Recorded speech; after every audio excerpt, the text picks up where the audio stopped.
Et donc c'est Patrick Roland, responsable de la CIR Aquitaine, et qui va nous parler justement de surveillance spécifique, du passage surveillance spécifique à la surveillance non spécifique. C'est à toi.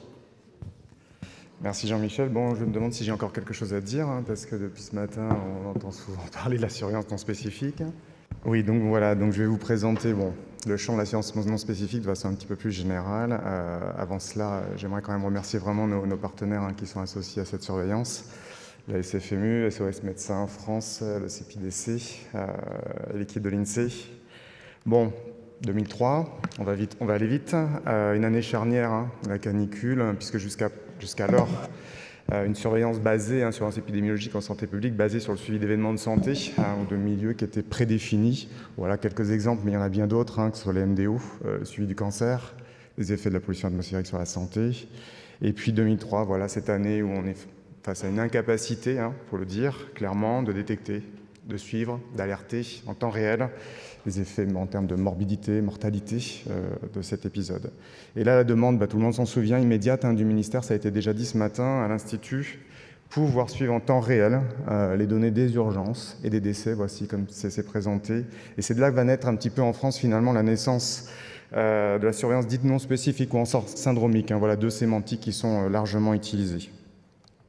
Alors on va faire un peu d'histoire quand même, parce que c'est un concept finalement qui est né dans les années 90, qui a notamment été inspiré d'un épisode d'une grande épidémie, la plus grande que les États-Unis aient connue en termes d'épidémie de gastro-entérite d'origine hydrique, 400 000 cas de cryptosporidiose, Milwaukee 93, avec en fait à l'issue de l'épidémie la découverte de la multiplication par 3 des ventes d'antidiarrhéiques, et finalement une information qui aurait été bien utile si elle avait été disponible en temps et en heure auprès des autorités. Et donc un objectif initial de la surveillance non spécifique qui va naître, qui va être renforcé par la menace bioterroriste, suite notamment aux attentats du 11 septembre, Londres aussi 2005, attentat dans le métro, identifier précocement de nouvelles menaces émergentes pour la santé des populations. La finalité est très très claire, alerter sans délai, je crois qu'il faut insister sur le mot sans délai, les autorités de santé et bien sûr mettre en place l'ensemble des mesures de contrôle et de prévention. Alors, la surveillance non spécifique, c'est effectivement une nouvelle approche. Elle est complémentaire de la surveillance spécifique. Il est important de ne pas les opposer. Une définition aussi qui est très claire, en 2 temps.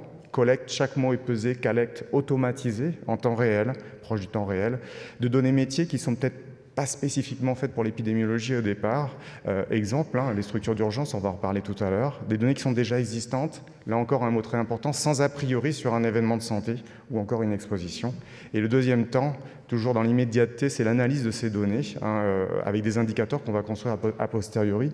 Si on fait le parallèle avec les structures d'urgence, ça pourrait être un regroupement de diagnostics qui sont codés en CIM10, en fonction de priorités de santé publique ou alors de menaces sanitaires. Alors les objectifs, cette fois-ci, au cours du temps, se sont élargis avec notamment détecter, certains diront contribuer à la détection d'un événement sanitaire inhabituel, mais également attendu en temps de saisonnier, on va le voir tout à l'heure. Suivre la dynamique d'un événement, évaluer son impact, on le verra aussi, évaluer son impact en termes de recours aux soins, d'urgence notamment, aussi de mortalité, on pourra le voir. Et là, je crois que c'est un point essentiel des objectifs de cette nouvelle approche mise en place. Communiquer rapidement, là encore on insiste sur le mot rapidement, des éléments objectifs pour aller à la décision auprès des autorités et pouvoir réassurer aussi ces autorités lorsqu'il ne se passe rien. Et là encore, on verra des exemples. Alors voilà, on vient d'en parler, merci Jérôme d'avoir fait l'introduction et la transition. Mis en place en 2004, sursaut, surveillance sanitaire des urgences et des décès. 2013, la photo, la voici, 3 grandes sources, le réseau au secours, on en a largement parlé, on ne va pas rentrer dans le détail. Remontée quotidienne des résumés de passage de l'urgence, 67% des passages actuellement. Le réseau aussi d'urgence de ville ou préhospitalier avec SOS Médecins, et avec la remontée là encore quotidienne des appels, des visites de la quasi-totalité des associations. Et les données de décès, données de mortalité, là aussi on vient d'en parler, avec notamment la remontée des certificats de décès à J+7 en moyenne de 3000 communes, 80% des décès, et les données montantes de la certification électronique mise en place en 2007, avec pour l'instant 5% des décès. Alors une approche, bien évidemment, qui est devenue aujourd'hui incontournable, ça fait déjà 2 heures qu'on en parle, mais elle est définitivement complémentaire de la surveillance spécifique, je tiens à insister sur ce fait, elles ne s'opposent pas, elles sont complémentaires, à la fois en termes de réactivité, de critères de gravité, aussi dans une approche de vision multisource, mais aussi des fois parfois en dehors de tout système finalement ad hoc existant, c'est le cas de la bronchiolite, et là on verra encore tout à l'heure un exemple. Alors, on l'a dit aussi ce matin, c'est définitivement un système qui s'inscrit dans la veille et l'alerte parce qu'il favorise la culture du signalement par nos partenaires eux-mêmes, depuis le stade de signal, mais voire aussi des fois au stade de l'alerte. Et c'est aussi un outil aujourd'hui qui apporte des informations, certes au plan national, mais là encore, je pense que les équipes en région pourront en témoigner, apporte vraiment une plus-value au niveau régional pour documenter notamment des événements à une échelle géographique très fine. On verra des exemples tout à l'heure à l'échelle d'une ville, mais aussi pour des événements dont la survenue, finalement, au plan spatio-temporel, n'est pas la même. Alors bien sûr, c'est de l'information, je crois que ça fait aussi ce matin, c'est le maître mot, de l'information pour l'action en santé publique, mais là on est face à de l'information qui est produite en continu, puisqu'on est sur des données qui sont quotidiennes. Tout le monde connaît aujourd'hui les points épidémiaux des cellules régionales de l'Institut, les CIR, adressés aux ARS, aux profils de santé chaque semaine, 17 points épidémiaux qui sont diffusés. Les bulletins par source, SOS Médecins notamment, et aussi par thème. Là, on sort de la grippe, mais il y a aussi des thématiques comme la rougeole, mais bien d'autres encore. Et peut-être plus confidentiel, mais pour ceux qui ne le connaissent pas encore, le bulletin quotidien des alertes, que l'Institut remonte tous les jours au ministère, et où on retrouve des éléments de la surveillance dite non spécifique, discutés au plan synthétique chaque mercredi matin à la réunion de sécurité sanitaire à la DGS. Alors, ce tableau, il n'a pas pour viser d'être exhaustif. C'est juste pour vous donner un petit peu une illustration des situations où sursaut, l'assurance non spécifique a fait ses preuves depuis 10 ans maintenant. Et si on fait deux catégories, un peu finalement l'objectif princeps, qui étaient les situations dites inhabituelles ou encore exceptionnelles, et aussi bien sûr les situations que je qualifierais de routine, l'habituel, l'attendu, un petit peu toutes les choses qu'on fait au cours de l'année, cette veille en permanence, cette surveillance à visée d'alerte. Donc dans le champ de l'infectieux, je ne rentrerai pas dans le détail, mais ça va vous rappeler des souvenirs. Le chikungunya en 2006, à La Réunion, la pandémie bien sûr en 2009, la dengue aux Antilles, la rougeole avec la 3e vague en 2011, on va y revenir tout à l'heure. Peut-être des épisodes plus confidentiels, mais pour lesquels les autorités sont très prenantes de ces données, avec une épidémie d'origine liée à une baignade sur Bordeaux en 2012. Et puis en routine, en complément des gold standards et des méthodes de référence de surveillance, des systèmes de surveillance spécifiques, la grippe, la gastroentérite, la bronchiolite, la méningite virale, et là encore on verra des exemples. Au plan climatique, bien sûr, la canicule 2003 était là, et 3 ans plus tard, sursaut fera ses preuves. On va voir un exemple, un épisode de pic d'asthme en Ile-de-France, avec effectivement le dispositif au secours, là aussi, qui va faire ses preuves, les différents épisodes de tempête que la France a connus ces 10 dernières années, aussi le cyclone sur l'océan Indien récemment. Les vagues de froid, les inondations, je ne sais pas si je pense que la CIR Sud est là, où effectivement au secours va permettre de mettre en évidence très rapidement une augmentation des passages d'urgence pour troubles mentaux et du comportement. L'épisode exceptionnel de verglaçant, on va y revenir tout à l'heure. Et en routine, voilà, les pathologies liées à la chaleur, les pathologies liées au froid en dehors d'événements dits exceptionnels. Des situations diverses, on va y revenir. Le scandale, si vous en avez entendu parler, du lait chinois mélaminé. Les overdoses en Ile-de-France, là, tout l'intérêt aussi d'au secours pour délimiter finalement dans l'espace et dans le temps l'événement. Les accidents industriels, Dunkerque 2009, réassurer les autorités qu'il ne se passe rien. Rouen 2013, Mercaptan, je pense que là, la CIR Normandie pourra nous en dire un mot. Le volcan islandais, je passerai. Les pics de mortalité, il y a eu 3 grands épisodes, le dernier hiver 2012. Et des situations qui sont aussi habituelles, les allergies, j'aurais pu dire l'asthme, les intox aux champignons, les grands rassemblements, voilà aussi où tout sursaut fait ses preuves, notamment pour réassurer lorsqu'il ne se passe rien, et des expérimentations actuellement, notamment avec les tentatives de suicide auprès de secours avec l'équipe du DMCT de l'Institut. Alors quelques exemples très rapidement. Dès 2006, la canicule, on en a parlé, SOS Médecins Bordeaux est en place, va faire ses preuves très rapidement. Ici, vous avez l'évolution sur le graphique de l'évolution des pathologies à la chaleur.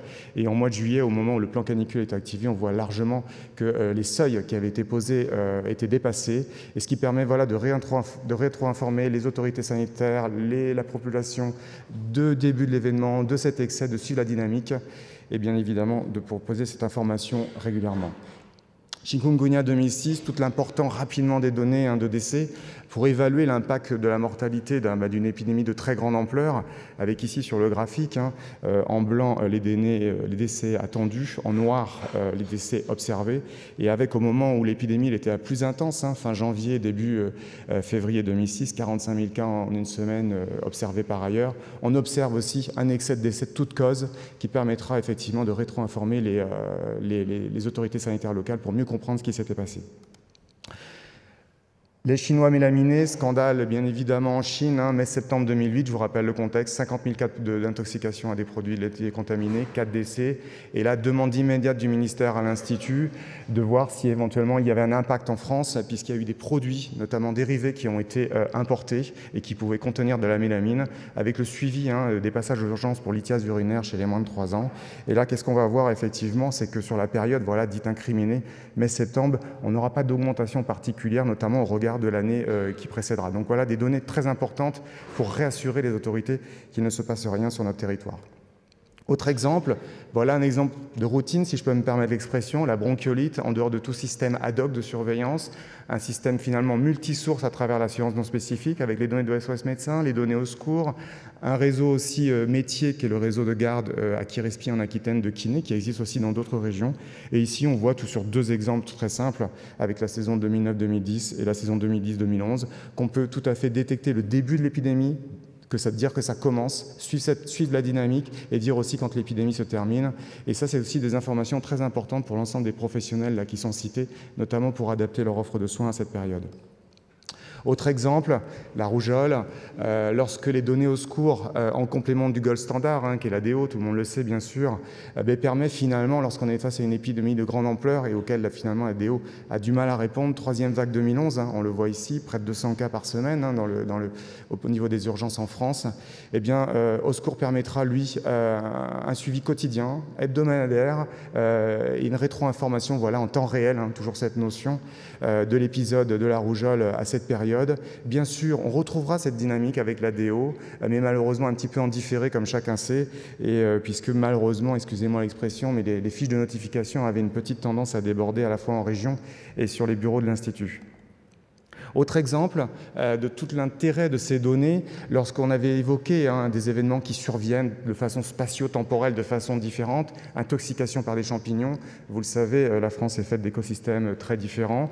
Là, on a 2 épisodes en fait, de l'épidémie annuelle, entre juillet et décembre, avec les données à la fois de secours, qui sont ici en très plein, et les données en pointillés, qui sont les données des centres antipoison, avec qui on collabore, là aussi, on pourra en reparler tout à l'heure, données métiers très intéressantes, et où on voit très bien, en bleu, c'est l'épisode 2012, et au moment où l'IVS donnera l'alerte, dans les régions, au niveau national, certaines ARS prendront cette information et s'empareront de cette information pour communiquer à la population, là c'est l'exemple de l'ARS Rhône-Alpes, pour rappeler à la vigilance et aux mesures de prévention quant à la consommation de ce type de produits. Autre exemple là aussi très intéressant, dans le cas du suivi des méningites à entérovirus, 2 épisodes ici 2011-2012, en bleu 2011, vert 2012, les données des urgences là encore réactives en complément finalement du réseau de surveillance des entérovirus, le RSE, réseau de laboratoire comme vous le savez, qui a été mis en place en 2000 dans le cadre de la politique d'éradication de la polio, et qui lui remonte des données mensuelles à J+15 de façon annuelle. Et là les données au secours de façon réactive vont permettre pendant l'épisode 2011 de voir une montée soudaine des passages aux urgences en mois de mai notamment, et ça permettra à l'équipe du DMI de demander un déclenchement d'un recueil et d'un suivi hebdomadaire des données du réseau de laboratoire.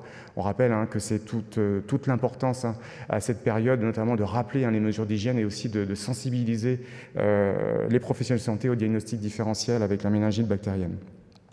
Dernier exemple, on en a parlé tout à l'heure, l'intérêt de disposer de données à un échelon très très fin. Ici, on est sur la ville de Sens, en Bourgogne, avec un épisode exceptionnel qui était un épisode de verglas en février 2011, où toutes les données, là encore, des urgences de la structure locale vont faire leurs preuves, puisque la CIR détectera un pic d'activité le 2 février, qu'elle rapportera très rapidement à un excès pour passage pour traumatisme, mènera une investigation, bien évidemment, après avoir validé le signal avec la structure auprès d'un échantillon de personnes, et permettra aux autorités locales de disposer d'informations pour mieux comprendre ce qui s'était passé, et surtout de permettre à l'ARS en suivant de rappeler à la population les recommandations en termes de prévention dans le cadre de ce type d'épisode. Bon voilà, j'en ai fini avec les exemples. J'espère avoir essayé un peu de balayer les différents objectifs, les différentes attentes de ce dispositif. Bien sûr, il y a des perspectives. Je crois que là, c'est la transition qui a été donnée tout à l'heure avec Yann. Consolider bien sûr l'existant, consolider Sursaut, ça je crois que c'est le point le plus important déjà de départ, avec la poursuite de la dynamique du développement. Hein. On voudrait tendre vers l'exhaustivité des structures d'urgence, développer vraiment la certification électronique, ça c'est un point auquel s'attache le CEPIDC actuellement, renforcer l'expertise avec notre partenaire sur chacune des situations, ça a été évoqué à plusieurs reprises ce matin, adapter la rétro-information aussi à nos partenaires, là un point important. Et puis valoriser l'existence et aussi effectivement analyser encore de façon plus réactive ces données, mais c'est peut-être aussi commencer à considérer, c'est pour faire le lien avec la présentation d'Yann, considérer les 10 premières années de recueil finalement comme une mémoire sanitaire. Oui, parce qu'aujourd'hui, c'est une référence définitivement pour identifier des phénomènes, et notamment via la constitution de seuils. Donc là, c'est la transition vraiment faite avec la présentation d'avant. Et bien sûr aussi, ça peut être une mémoire sanitaire pour décrire aujourd'hui certains événements de santé, certains aspects de l'évolution de la santé de la population. On a aussi une réflexion, bien évidemment, sur l'intégration de nouvelles sources, mais pas n'importe comment, si je peux me permettre, des données qui seraient pertinentes pour la veille et l'alerte, qui seraient pertinentes en termes de complémentarité, de subsidiarité, de niveau géographique, notamment où le dispositif actuel ne couvre peut-être pas toutes les zones de notre territoire métropolitain et également dans les DOM. Des exemples, bien sûr, on en a parlé ce matin. On travaille actuellement avec les SAMU pour intégrer les motifs des appels. Le dossier pharmaceutique avec le Conseil national de l'ordre des pharmaciens, on pourra y revenir si vous le souhaitez. Des données d'absence scolaire avec l'éducation nationale. On a 2 réseaux expérimentaux, actuellement en Gironde, en Océan Indien. Mais on travaille aussi également sur les maisons de santé. Là, on pourra vous en dire un mot si vous le souhaitez. Et il y a aussi, on en a parlé tout à l'heure, des données métiers très intéressantes que sont les données centres antipoison. Voilà aussi un enjeu, je pense, en termes de perspective pour l'Institut, développer les collaborations internationales. C'est un projet qui a été initié il y a 3 ans par l'Institut, projet européen SSS pour Syndromic Surveillance Systems, avec 3 objectifs très très clairs, qui sont de constituer un réseau européen de partenaires, disposer d'analyses de situations réalisées sur des principes communs. Vous connaissez peut-être Euromomo par rapport à la mortalité, avec effectivement le SSI qui aux manettes, si je peux me permettre, et développer bien évidemment aussi une synergie. Et là, c'est un nouvel axe de surveillance avec les systèmes de surveillance dans le champ de la santé animale. Voilà, donc j'en ai terminé. Je voulais quand même remercier encore une fois vraiment tous les partenaires du dispositif Sursaut. Ils sont nombreux, les partenaires des nouvelles sources avec qui on travaille. Vraiment un grand merci aussi à toutes les personnes à Saint-Maurice, en région, qui travaillent tous les jours sur ces données pour apporter cette information là, réactive aux autorités pour l'aide à la décision. Et puis un petit mot également à ceux qui m'ont aidé à préparer cette présentation. Je vous remercie pour votre attention.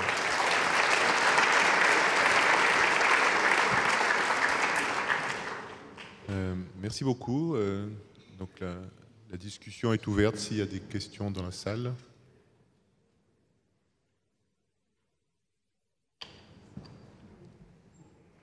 Et plus où il y a des gens. Ah oui,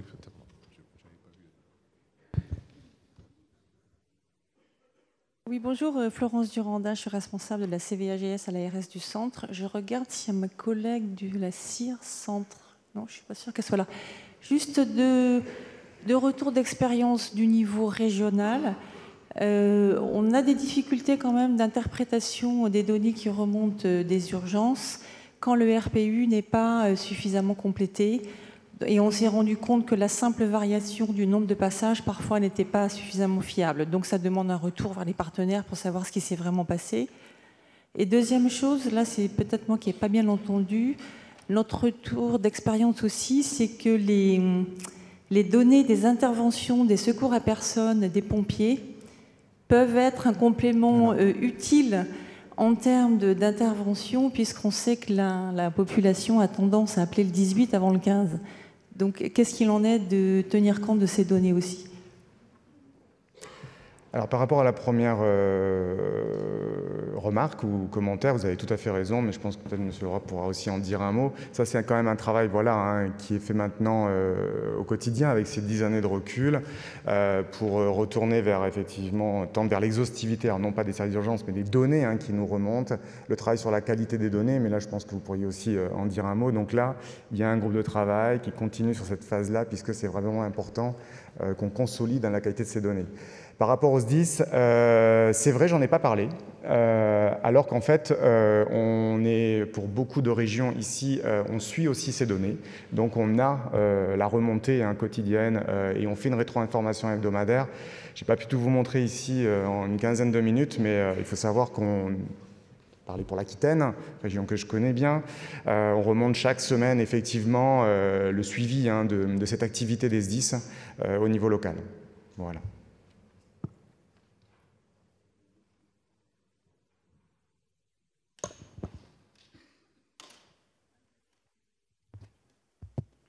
Oui, bonjour Louis-Laurent de l'ANSES. Dans la catégorie des nouvelles sources, est-ce que vous avez une réflexion sur l'utilisation des connexions Internet, du genre les requêtes sur les sites type Doctissimo? Facebook Par exemple Alors, bon, le champ des nouvelles sources est très large. Je dirais qu'on ne l'exclut pas, ça avait été testé au moment de la grippe, notamment. Mais je ne vais pas botter en touche sur votre question, mais je pense qu'on a déjà suffisamment à faire. On a des priorités actuellement quand même, vous l'avez vu, de consolider un existant, de développer bien sûr l'exhaustivité des structures d'urgence. La certification électronique, on n'en a pas parlé, mais c'est quand même demain une information qui nous est très pertinente, puisque ça sera des données quand même qui sont quotidiennes. Là, donc, il y a tout un travail actuellement fait avec le CEPIDC pour la renforcer.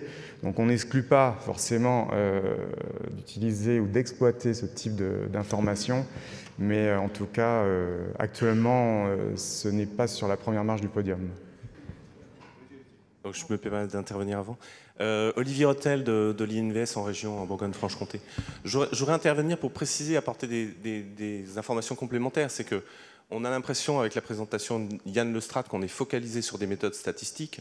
Bon, Yann a quand même évoqué le fait qu'il faut aussi se les approprier quand on travaille sur ces données-là et qu'il y a différentes dimensions. Et je pense aussi que dans les sources de données, on s'intéresse évidemment à tout ce qui est automatisé et qui peut faire le source d'une analyse informatique. D'un côté, c'est des choses qui existent, puisqu'on peut montrer pour la grippe que les gens peuvent solliciter Internet et qu'on peut détecter comme ça les regains d'intérêt qu'il y a sur Internet en moment de phase de grippe. Mais surtout, je pense qu'il faut voir que dans ces méthodes-là, on s'adresse à des équipes. Et c'est dans les relations qui se construisent, c'est des relations avec des partenaires. Les partenaires qu'on a cités, c'est les urgentistes, c'est les associations SOS médecins. Et donc, cet élément est fondamental, bien sûr, puisque dans toutes ces alertes qu'on donne à partir de l'assurance non spécifique, il ne s'agit pas de dire il y a une méthode statistique qui nous montre quelque chose, qu'il se passe quelque chose. Il s'agit de dire il y a une méthode statistique qui nous alarme. Ensuite, on contacte les fournisseurs de données pour discuter de la chose avec eux dans un cadre qui a été préconvenu. Et c'est cette interprétation commune qui permet justement d'aller vérifier le signal d'une part et ensuite de dire si ça correspond à une alerte sanitaire ensuite. Donc c'est ce point qui est important, c'est-à-dire que dans ce cadre-là, ça veut dire qu'on s'adresse à des équipes, les équipes de médecins SOS sur une association, une équipe d'urgentistes, et que c'est en travaillant avec ces équipes-là qui utilisent des données informatiques qu'on peut construire ce système. Ça me paraissait important de le préciser, puisque dans ce cadre-là, par exemple, avec les associations SOS médecins, on fait des rencontres entre associations SOS et entre CIR pour parler de nos métiers respectifs, pour dire aux associations SOS ce que c'est l'alerte pour nous et quel type d'investigation on est amené à faire. Ça leur permet aussi de comprendre ce qu'on cherche et quelquefois de nous signaler des événements sanitaires par eux-mêmes alors que la méthode, justement, aurait fait défaut. Et c'est donc important, je pense qu'il y a un bénéfice indirect de sursaut à ce qu'on ait un réseau de veille sanitaire qui, lui aussi, puisse faire des signalements. Et pas seulement des méthodes statistiques qui permettraient de parler au seul nom de l'indicateur et de l'analyse statistique. Voilà, je voulais préciser ça. Merci pour ce commentaire. Il y avait une dernière question, peut-être là au premier rang. Non, après, je suis désolé, et après c'est fini parce que... Oui. Excusez-moi. Jeanne Schmitt, je suis le président de la SFMU, donc je suis tout à fait heureux d'être associé en tant que société savante aux travaux. Moi, j'avais deux questions, enfin une remarque ou une réponse par rapport aux SDIS comme le 18 reverse toutes les interventions sur le 15 et que la plupart, sinon la quasi-totalité des patients aboutissent aux urgences, finalement, ça ferait des doublons. Je ne suis pas sûr que ce soit une bonne chose. Par rapport à ma question, c'est sur la mémoire sanitaire. Quand on voit que le système va plutôt en s'améliorant en termes de remontée des RPU, est-ce que les 10 ans écoulés pourront être un témoin pour les années à venir? Alors, ça pourra être un témoin, effectivement, dès lors qu'on travaillera à site constant. C'est ce qu'on fait déjà, notamment pour les décès. Là, je vous ai dit tout à l'heure qu'on avait la remontée de données quotidienne de 3000 communes. Mais ce que l'on ne montre pas, c'est que, en fait, finalement, souvent les évolutions de la mortalité, les seuils qui sont appliqués, les détections, etc., se basent sur 1042 communes. Le chiffre, je crois que c'est celui-là, qui sont les 1042 communes qu'on a dans la machine, si je peux me permettre, depuis 2004. Donc par rapport effectivement à vos données, qui sont celles des structures d'urgence, là encore, mais là je laisserai les biostatisticiens s'exprimer, mais il faudra qu'on réfléchisse effectivement à ce type d'approche, c'est-à-dire de pouvoir raisonner à structure d'urgence constante, et là, pour avoir quelque chose bien évidemment de comparable d'année en année. J'espère avoir répondu à votre question. Merci, je suis désolé, je suis obligé d'arrêter cette discussion pour qu'on ait le temps pour les autres intervenants. Merci beaucoup.